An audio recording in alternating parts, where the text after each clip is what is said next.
Good day. I'm Mary Ann Arcena. I'm 55 years old. I'm single parent. I served for 15 years at Last Supper Parish here in Las Piñas City.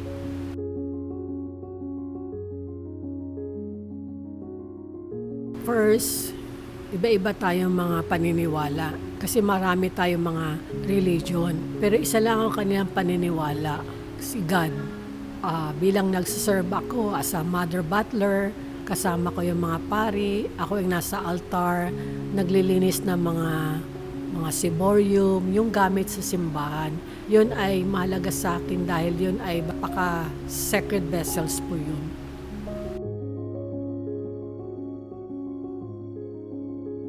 Napaka-importante yung bigyan ng oras dahil yun ang kailangan ko lalo sa pagdadasal.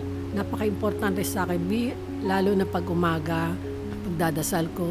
Kahit sang basta quiet lang, magpasalamat lang ako sa araw na to na ibinigay sa akin, na binahagi sa akin na ako'y gising pa sa umaga, safe ako sa pag-alis ko at aking mga anak.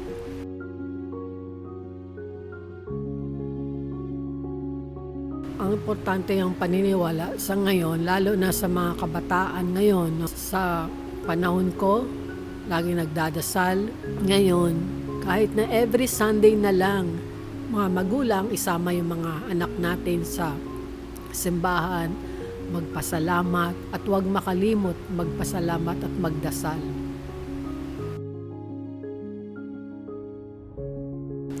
Ang paniniwala talaga ay napaka-importante, lalo na sa may mga problema.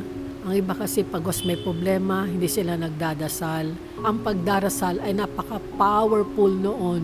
Kung ako bilang taong simbahan, effective sa akin yung magdasal. May problema ka man wala, ay magdasal. Dahil yun ang makakalutas sa iyo sa mga kailangan mo, mga needs mo.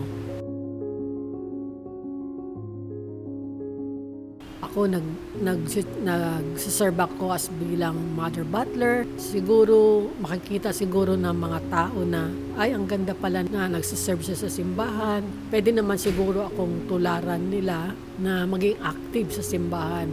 Hindi na alam kung gaano kasarap na mag-serve ka sa simbahan. Pangalawa, nagpapakain ka sa mga mahirap, nagbibigay ka ng mga nasunugan.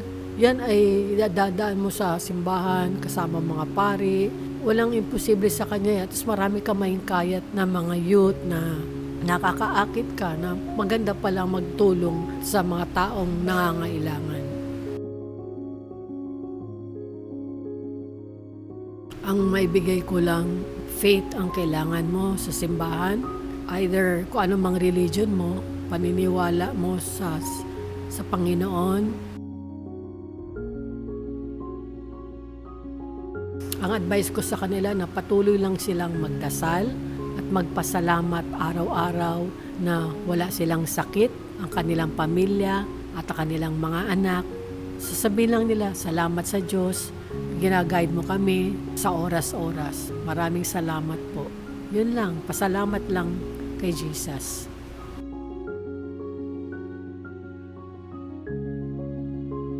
Way back siguro mga 15 years ago, experience ko lang to po pero sweldo ko 300. Hindi ko alam kung paano ko babayaran yung electricity ko. Bilang single parent, hindi ko alam kung paano, magulong isip ko. So ang ginawa ko, nagdasal lang ako. Sabi ko, Lord, kayo na pong bahala kung saan makakarating to ang aking 300. Just only one snap, may tumawag sa akin, taga-simbahan, sis, kamusta ka na? So, sabi ko, eto, may problema lang, kundi problema. Sabi niya, sige, nagpahiram sila ng pera sa akin. Yung bang ganun is malaking blessing yun dahil nga sa 300 pesos ko na sweldo, may nagpahiram sa akin dahil nagdasal ako, ni-guide ako ni Lord. Nagkaroon ako ng pera, kasama ko sa simbahan. Si Lord ang nag-guide noon sa akin. Diba? Yung nanalangin lang ako sa Kanya, na hingi ako ng gabay kung paano kung mapagkasya yung 300. Siya ang gumawa ng paraan. Na-solve ko yun dahil sa Kanya.